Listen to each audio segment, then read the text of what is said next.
News 18 India से खास बातचीत करने के लिए एआईएमआईएम के चीफ असदुद्दीन ओवैसी साहब इस वक्त हमारे साथ हैं। लगातार उत्तर प्रदेश में चुनाव प्रचार कर रहे हैं। पश्चिम यूपी में अब चुनाव प्रचार शुरू किया है। इन्होंने हमसे बातचीत करने के लिए साथ है।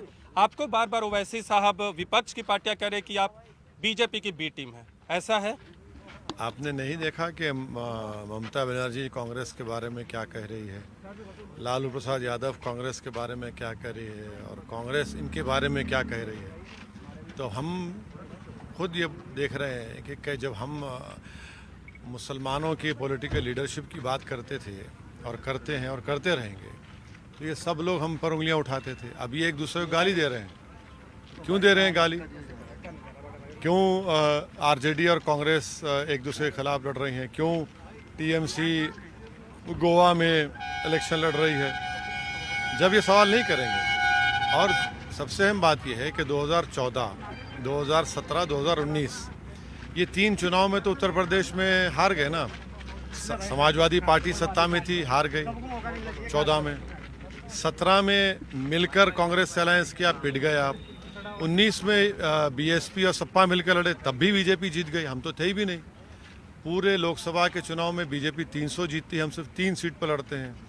महाराष्ट्र में शिवसेना का हमारा डर दिलाकर वोट हासिल किया और शिवसेना से आपने अलायंस कर लिया। लेकिन ये इनका इन तमाम पार्टीज का जो अपना सेकुलर कहते हैं, जो सेकुलर नहीं है, ये एक ही बात नहीं चाहते कि देश में हर जात का, हर कास्ट का, हर बरादरी के नेता हो सिवाय मुसलमानों के। वो सिर्फ मुसलमानों का वोट हासिल करना चाहते हैं, मुसलमानों को नेता के रूप में देखना नहीं चाहते। आपको कह रहे हैं कि जिस तरह से आपने एनडीए को जिता दिया बिहार में, आरजेडी और कांग्रेस को हरा दिया, उसी तरह का कुछ यूपी में करने वाले हैं? ना, देखिए, अगर कोई मैथमेटिक्स में वीक है और कोई पढ़ना लिखना रिजल्ट को देखकर नहीं समझ सकता है, तो फिर उसके दिमाग का इलाज तो कोई दिमाग का डॉक्टर करेगा ना। हमारी वजह से कहाँ, आपने कांग्रेस को 70 सीट दिए, जितने कांग्रेस जीती। हम 19 सीट में 5 हम जीते, 9 पे तो महागठबंधन जीता हमारे खिलाफ और 6 पर एनडीए जीती। तो ये सीमांचल की जनता ने हमको अपने वोट से नवाजा। मैं उनको सलाम करता हूँ, शुक्रिया अदा करता हूँ। जब आप में इतनी काबिलियत नहीं है, जनता का दिल आप नहीं जीत पाते हैं, कर्नाटक, मध्य प्रदेश से आपके पार्टी के विधायक बीजेपी में चले जाते हैं, तो उसका जिम्मेदार ओवैसी है क्या? लेकिन बिहार में आपने गठबंधन किया था, यूपी में कोई गठबंधन करेंगे? Samajwadi party, Suheldev party, BSP. अभी देखिए, बहुत सी तब्दीलियां होंगी चुनाव से पहले। हम गठबंधन के लिए तैयार हैं। किसके साथ? किसके साथ? हम अपना चुनाव लड़ेंगे, हम अपना इलेक्शन लड़ेंगे इंशाल्लाह ताला। हम 100 सीट पर तैयारी कर रहे हैं, हमारा चुनाव लड़ेंगे। तो गठबंधन किसके साथ कर सकते हैं? विकल्प किसके लिए खुला रखा है? अभी देखते हैं क्या होता है। सुहेलदेव पार्टी जो थी उसके साथ आपकी बातचीत चल रही थी, लेकिन वो समाजवादी पार्टी के साथ चले गए। क्या आने वाले वक्त में बीएसपी जैसा गठबंधन बिहार में, वो आपने किया तो यूपी में हो सकता है? नहीं, हम ना यस बोलेंगे ना नो बोलेंगे। ये तो वक्त तय करेगा, बताएगा। अब्बा जान योगी आदित्यनाथ ने कहा, आपने भी प्रतिक्रिया दी, अखिलेश यादव ने भी दिया। योगी आदित्यनाथ कहते हैं दर्द क्यों होता है विपक्षी पार्टियों को इस शब्द पे? नहीं, हम योगी आदित्यनाथ से पूछना चाह रहे हैं कि वो जो लड़के ने थार गाड़ी अपनी चलाकर 4 किसानों को मार दिया और आपके जर्नलिस्ट फ्रेटर्निटी का एक आदमी की मौत हुई और 3 बीजेपी के लोगों की मौत हुई, तो योगी और मोदी उसके अब्बा जान को क्यों बचा रहे हैं? मंत्री पद से हटाइए ना उसको, होम मिनिस्टर पर है। तो उनके अब्बा से बड़ी मोहब्बत है और हमारे अब्बा से नफरत है आपको। इसलिए उनके अब्बा से मोहब्बत है क्योंकि वो आलाजाद के हैं और उनका वोट आपको ज़रूरी है, इसलिए आप उस लड़के के अब्बा से आपको मोहब्बत है। आपने कहा वहाँ मुजफ्फरनगर में कि समाजवादी पार्टी को वोट न दे, कांग्रेस को वोट न दे, बीएसपी को वोट न दे, आरएलडी को वोट न दे। तो इस बार आपका जो चुनाव प्रचार है विपक्ष की पार्टियों के खिलाफ ज्यादा लग रहा है, सरकार के खिलाफ कम। एक बात सुनिए, 2019 के चुनाव में यहाँ से बीजेपी का सांसद बन गया। कौन थे कैंडिडेट? हमारा कैंडिडेट था वहाँ पर। कैसे हरा दिया जाटों ने मिलकर आरएलडी के कैंडिडेट को? किसको हराया उन्होंने? चौधरी चरण सिंह के बेटे को ना, जो इस देश के प्रधानमंत्री थे। हम तो नहीं थे ना वहाँ पर। और फिर मुसलमान ने तो वोट दिया, फिर आप जीत कैसा गए? फिर आप और बीएसपी अलायंस और सपा बीएसपी का सिर्फ 15 सीट पर आप जीत सके, बाकी पर बीजेपी जीत गई।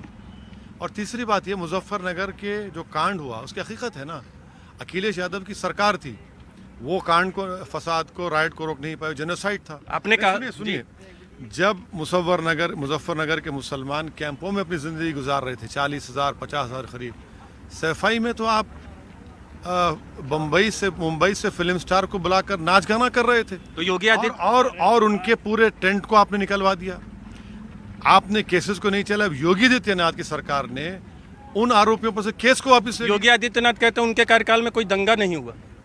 एनसीआरबी का डेटा है 2019 का, आप जाकर पढ़ लीजिए, 5,000 के करीब कम्युनल इंसिडेंट और कम्युनल राइट्स हुए। एनसीआरबी का डेटा कह रहा है, जो अमित शाह की मिनिस्ट्री के तहत आता है, तो वो झूठ बोल रहे हैं।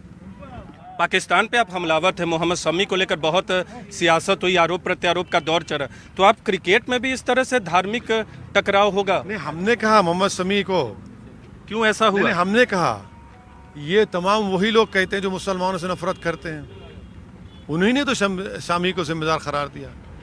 11 की टीम होती है क्रिकेट की, उसमें एक ही मुसलमान है, वो भारत के लिए, टीम के लिए खेल रहा है ना, तो आप मोहम्मद शमी को क्यों टारगेट कर रहे हैं? पाकिस्तान के मंत्री ने भी बैंक कर, अरे वो तो पागल है, वो क्रिकेट मैच को इस्लाम से जोड़ता है, उसको इस्लाम ही नहीं मालूम, दीवाना है वो, दीन के बारे में कुछ मालूम ही नहीं उसको, इस्लाम की अलीफ नहीं जानता, वो क्या बोल रहा है इस्लाम के बारे में।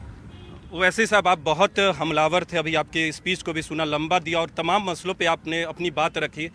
पहले के स्पीच में आपके और अब तलखी कम और इस बात पे नज़रें ज़्यादा रहती है। आपके स्पीच में देखा जाता है कि अब आप राजनीतिक ज़मीन तलाश रहे हर राज्य में, चाहे यूपी हो, इससे पहले बिहार में। आप ये बताएं कि आपका मुख्यमंत्री कौन होगा? अगर आपकी पार्टी चुनाव लड़ती है, आप 100 सीटों पर लड़ेंगे, गठबंधन होगा, तो मुख्यमंत्री कौन होगा? सुनिए, ये मुख्यमंत्री, संतरी, मंत्री से हमको मतलब नहीं है। तो क्या किससे मतलब है आपको? मतलब इससे है कि उत्तर प्रदेश के 19% मुसलमानों की लीडरशिप बने, उनकी पॉलिटिकल लीडरशिप क्रिएट हो। तो सत्ता से मतलब नहीं? सुनिए, पॉलिटिकल लीडरशिप क्रिएट हो, वो नेता बने, तभी जाकर इनके मसाइल हल होंगे। आज उत्तर प्रदेश में हर समाज का नेता है, उनकी वोट की अहमियत है, उनकी कीमत है। अगर किसी समाज की ना अहमियत है ना उनकी वोट की कीमत है तो मुसलमान है। आप देखिए कि जब मुजफ्फरनगर का कांड हुआ, कितने मुसलमान एमएलए थे? 69 मुसलमान एमएलए थे, किसी में हिम्मत नहीं हुई कुछ करने की। तो आपको लीडरशिप नहीं है ना आपकी, जब आपकी लीडरशिप होगी, वही तो हम उत्तर प्रदेश के मुसलमानों से ये अपील कर रहे हैं कि अभी आपको अपनी लीडरशिप को मजबूत करना है और अपनी इंडिपेंडेंट लीडरशिप को बनाना है। ये बेनामी की लीडरशिप है दूसरी जो पार्टियों में है। आपको वोट कटवा कहा जाता है विपक्षी पार्टियों की तरफ से? हमको जो इल्ज़ाम लगाना लगे, हमको कोई फ़र्क नहीं पड़ता, हमारी इज्जत का देने वाला हमारा अल्लाह है। प्रियंका गांधी चुनाव मैदान में उतर गई हैं, आप देख रहे होंगे 40% महिलाओं को टिकट, इसके अलावा स्मार्टफोन, इलेक्ट्रिक स्कूटी की घोषणा और कई घोषणाएं की हैं। तो कांग्रेस मजबूती से उतर रही है, टक्कर देगी? वो कौन हार गए मीठी में? कैसे हार गए मीठी में? उनकी आबाई सीट थी ना, वहाँ पर हार गए। हम जिम्मेदार हैं क्या? आपको मालूम कि जितने सीट कांग्रेस लड़ी, कोई ये नहीं कहता कि 18 या 17 सीट पर उनकी जमानत जब्त हो गई, इसके बारे में कोई नहीं बोलता है, क्योंकि वो बड़ी पार्टी है। तो ये भी तो हकीकत है। लेकिन प्रियंका गांधी के नेतृत्व पे क्या बोलेंगे? अरे भाई छोड़िए ना, वो देखिए भारत में जो पॉलिटिक्स होती है ना, वो एंटाइटलमेंट का ज़माना चले गया। आप वही तब्दीली आज आप देख रहे हैं मुसलमानों में, वही तब्दीली देख रहे हैं ना, एंटाइटलमेंट का ज़माना नहीं है। आपके पूर्वज कोई थे होंगे, आप क्या हैं? क्या आप आवाज़ उठा रहे हैं जनता की? आप उनके दरमियान में, वो जनता देख रही है। कांग्रेस समाजवादी पार्टी से अलायंस करेंगे? अलायंस पे मेरा सवाल है सर। कांग्रेस से कोई अलायंस नहीं हो सकता। और भागीदारी ना कांग्रेस से ना बीजेपी से कोई अलायंस नहीं हो नहीं सकता। और समाजवादी पार्टी बीएसपी? अब ये तो वक्त तय करेगा। ये तो भागीदारी संकल्प मंच का क्या होगा? भागीदारी तो बिल्कुल हमसे बात कर रहे थे असदुद्दीन ओवैसी, विभिन्न मसलों पर अपनी बात रखी। न्यूज़ 18 इंडिया से कैमरा पर्सन विमल के साथ नीरज कुमार, न्यूज़ 18 इंडिया, मुजफ्फरनगर।